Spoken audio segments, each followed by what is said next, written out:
everybody relates to psychology in some way. Y'all know what it is. Your boy Yaakov, what it do? The outlet to reality, the holdest podcast in Vegas and Chicago. What up?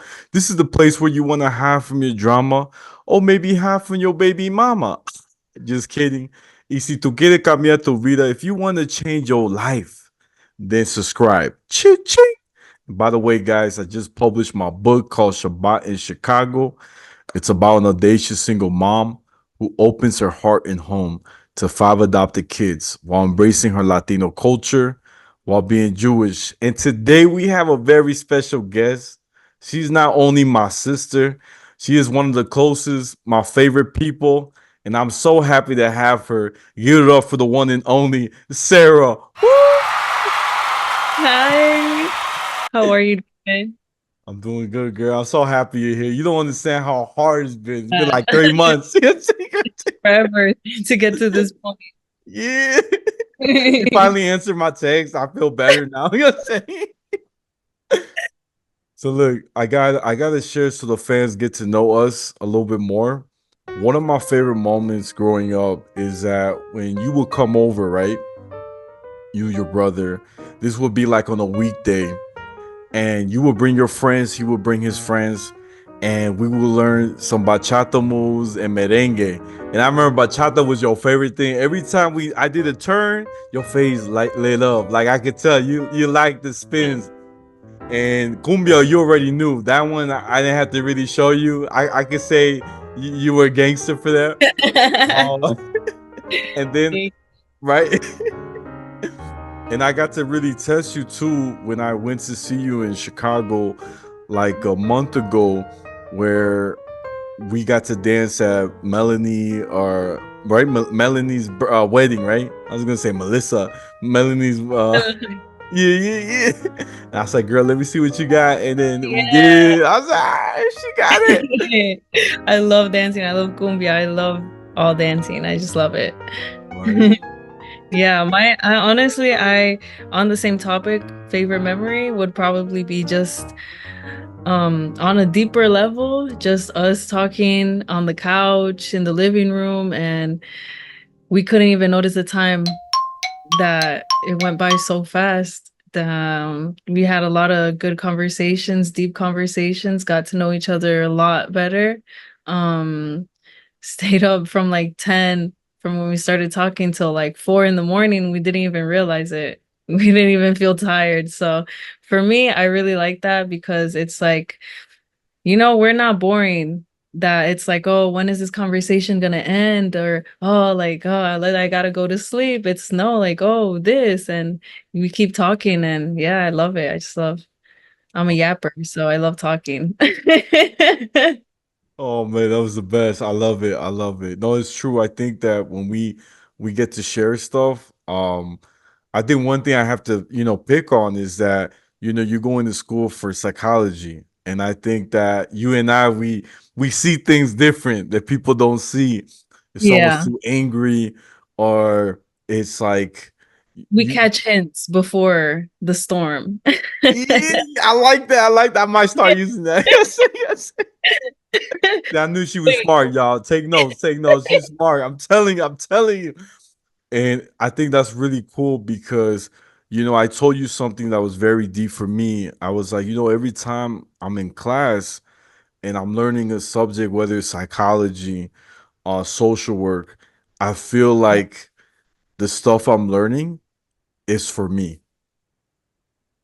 Yeah, and it really is like that with psychology because I feel like a lot of people could relate because everybody has their bad days, everybody has anxiety, everybody has their rainy days, and it's just psychology is a really open book to everybody. Everybody relates to psychology in some way. It doesn't matter if you're an angry person, if you're a sad person, if you're just happy person, like everything psychology really connects to everybody, and it's also like sociology as well also connects. It's kind of I was in a class one day in intro to sociology, and they were just saying how basically everybody's connected in just some way. And I really like that. It really stuck with me because it's kind of like, you're never alone. Somebody out there is always just willing to help, trying to help you in any way that they can. And for me, it's really comforting because some days, there will be days like, oh, I feel like I'm alone. I don't have anybody. Like I need somebody to talk to, but no, like there's people to talk to out there. We are just connected. We are all on the same universe. We're in the same world. And I just really love to think about how, yeah, everybody's connected in some way, some strange way, but everybody's connected. And I always talk about this with Noor, and it's just crazy how the world brought us together. Um, because your mom knew like my parents at a really young age. Well, when I was a really young age, and it's just crazy how years later we met up again and like, relit those candles. Yeah. And yeah, just especially I really loved the vacation we had when we went from Denver to California and then to Las Vegas. That was for me, that was really fun because it's like I know you on a deeper level, but I could also see your fun side.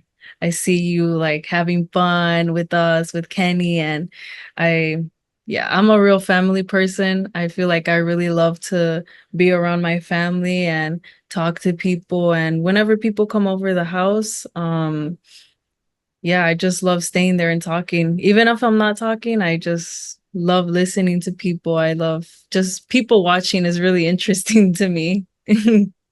Oh, it's true. It's true. I do want to share something I think that kind of relates to how we're all connected. You were Yeah. saying we were chilling in the couch, right? This was like maybe 2022 or 20, yeah, 22. And I said to you, you asked me a very personal, strong question. I said, "Oh, snap, I don't know if I'm ready. I need the popcorn. I need the popcorn. you know, Let me get the palomitas. You know what I'm saying? Yeah, Valentina and everything. Yeah, yeah, with some limon too. You know what I'm saying?" So you said to me, "You're like, can I ask you a question?" I'm like, "Yeah. What is it? How did you do it living in this house with so many people?" That was the biggest. This was the big. I think that's what got us more closer because Yeah. I actually lived it. You know what I'm saying? Yeah, And I you live there and you know how things go around here. And I came from, living in with four people maximum. And from four people to like 10 people in this house, it was a crazy switch up. I had to learn like the smallest things of everybody's schedule. Like, oh, somebody goes to the bathroom and take a shower at this hour, or oh, somebody's in the kitchen at this hour, and just picking up little things. no, it's true, it's true. And I remember I was like, "Look, girl, I'm gonna be honest." I said, "You have it kind of a little better." Because I had about 17 or 18 people. You know what I'm saying? You know what I'm saying? Crazy to me. I was like, how did you do that? Yeah, I couldn't imagine that. I right now living here and just seeing the way things are set up here, I can't imagine 17 people living here. yeah. It's crazy. I feel like I'm just like thinking about how are they doing it for food? Right. Like who cooks what day? Who's gonna get groceries for 17 people? Right. I just like how in just little ways, like a part of everybody's soul was here. Yeah. So kind of like you're still living with all those people, but it's real confusing. But So I'm gonna tell you something. We had a nickname. I think I told you this.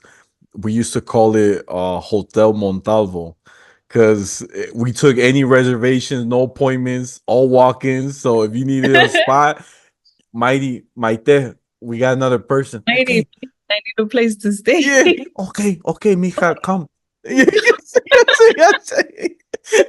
But Actually, how everybody starts coming here. yeah, it's wild, girl. But yeah, this it's a very that was a something nice I wanted to share.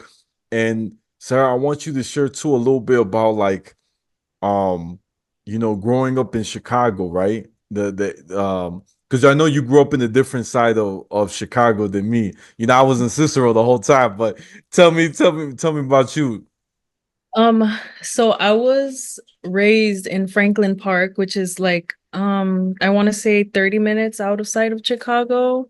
I'm not too sure. Could be less without traffic. Chicago traffic is just crazy. But yeah, like 30 minutes outside of Chicago is Franklin Park. I was mostly raised there up until I think I was maybe 7 or 8 around that age. And I came to Chicago and I moved to a house on, it was called Hermosa, close to Kelvin Park, right by that high school around there. And uh, it's it's weird, honestly, because when I lived there, a lot of things were different. There was like there's still the tire place, the Maverick, I think it's called, but there used to be like a Cricket there, and then they changed it to an insurance company, and right now they're changing it to something else. I don't know. So there's a lot of things that have changed. But I remember just being there, and I personally, my mom, she never really let me or my brother go out like at night or just alone. We would be able to like go pick up food from like this place right down the street. Um, but I mean, my favorite time was definitely September 16th, September 17th, around those days, Mexicans Independence Day, because all you could hear is there's cars honking. Oh, All day, oh. all night, you would only hear cars honking. And for me, I'm Mexican, Latina. So Hey. I just, I don't know, something about just everybody, all the Mexicans coming together, and they would close down the street, all the way down to, I want to say maybe Narragansett, Austin, maybe somewhere around there. Um, I just loved seeing how all the Mexicans kind of unite and are all together, and we're for like one day, I feel like everybody's at peace. We all just meet up and um yeah, I remember one time I was walking with my brother on the street at night, because we wanted to see all the cars honking, and we bought the trumpets. I think they were, Oh. yeah. And we were just walking down Fullerton and just going beep beep beep beep with the Mexican flag, and everybody's like, "Yay!" So I love how everybody's just connected. And yeah, I mean, living there wasn't, it's not that bad. It wasn't, violence isn't really a crazy thing, I would say, that I really paid attention to or that I have experienced over there. Which is why I really feel I really like that area. If I could, I would move over there again. But yeah, Chicago, I used to hate it, honestly. So I moved from Franklin Park when I moved to Hermosa. I didn't like it. Every time my mom would ask me, she would be like, "Me, how do you like Chicago? How do you like the city?" I'm like, "No, I don't like it. I don't like it. You took me away from my home." But I learned to fall in love with the city. I used to be a hater city girl, but I love it. I love it now. I love being in downtown. I love just going to the beach and walk, or even here, honestly, just taking a walk. I love it. Yeah. Wow. No, that's dope. That's dope, girl. That's wild. That's wild. You make me want to go to the beach. Yeah, yeah. I was there today too. Dang, I didn't get invited. That's chaos. On the beach.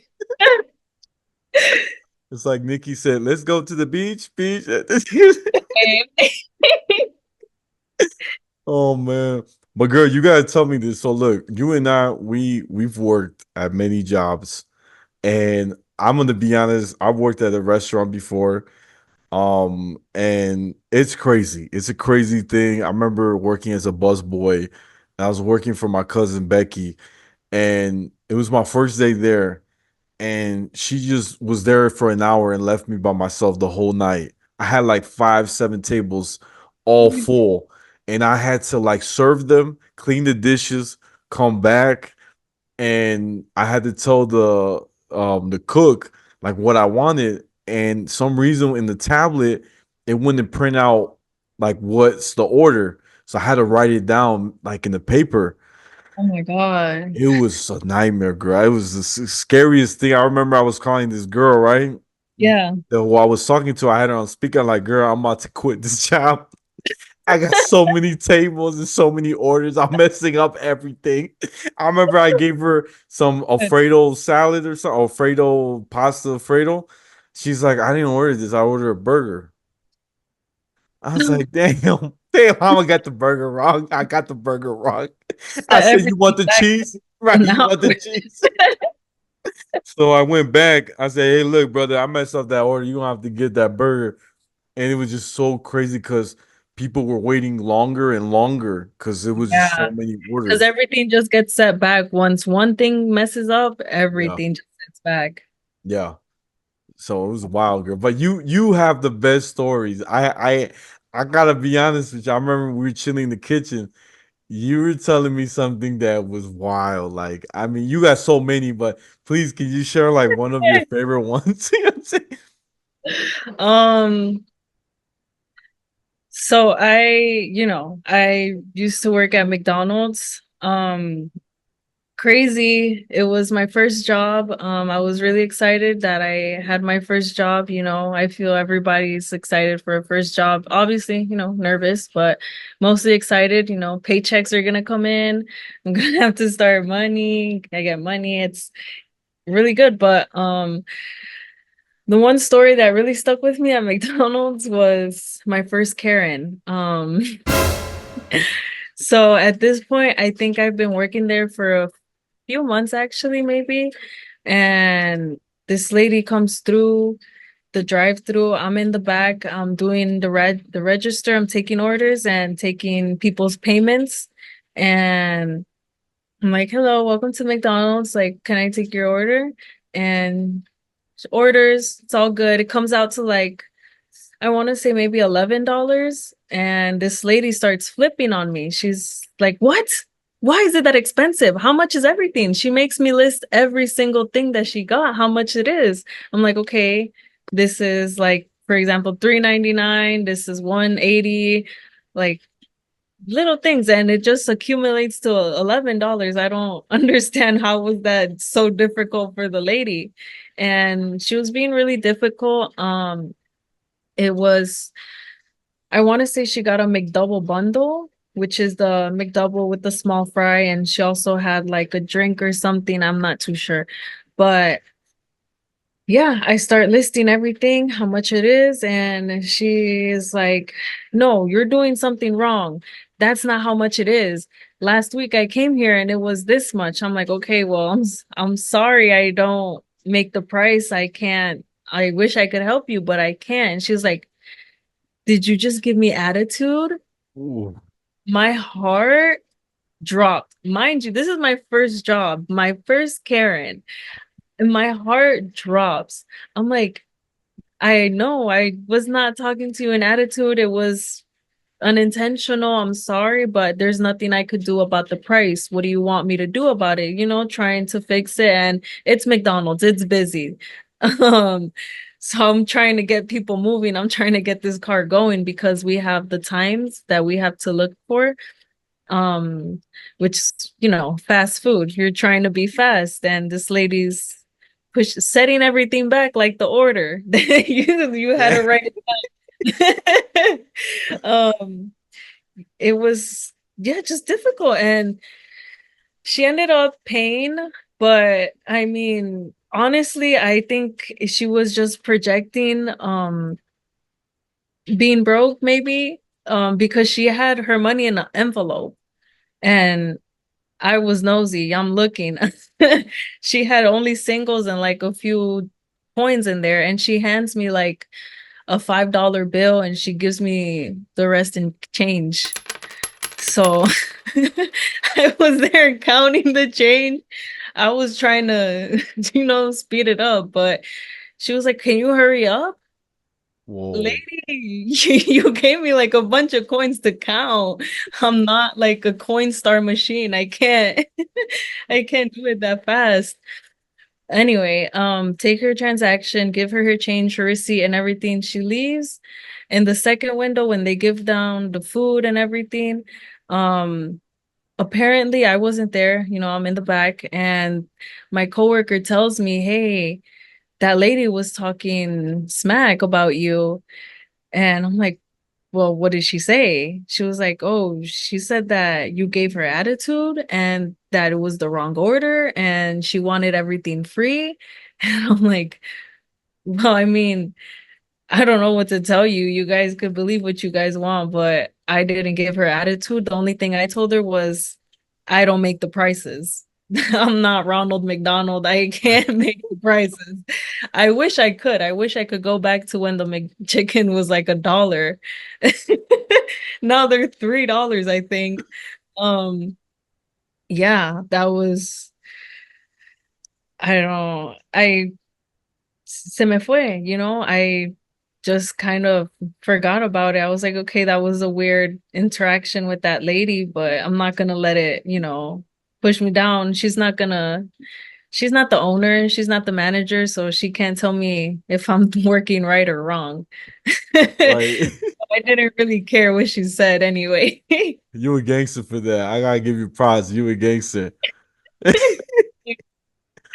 I mean, I don't know. Some people are just ya vienen como locos and they want something to argue about. They just kind of turn that anger that they have and they just throw it to anybody that's in front of them. And I mean, unfortunately, that day that was me. As long as she didn't go crazy and didn't throw a drink at me, I'm okay. Yeah, that's true. That's when I would have started going crazy. Oh man, I bet. Yeah, that's wild. That's wild, girl. Man, that's a good story. I like that one. See, and it was related to my story, so I like that. I like that a lot. I like that. See, Everything's connected. Everything's connected. hey, I like that's gonna be the name of the episode. Everything's Everything's connected. connected. Hey. See, I knew you were smart. You were smart. But look, Bessie, I'm so happy to have you on the show. This means so much. I was telling you when we were texting, I was like, look, I had Noor, I had Kenny. I really wanted you in, and I was like, I've been trying, and I was like, yo, please do this for me, please. Yes. Like the random boxes, like the surprise boxes, you're trying to get every character. Yo faltaba. Right, right. She's trying to hide from me. The limited edition. Right, right. She's like, look, David, I can't do it. My novela ya empieza. I can't miss the Oh, episode. David. Yeah.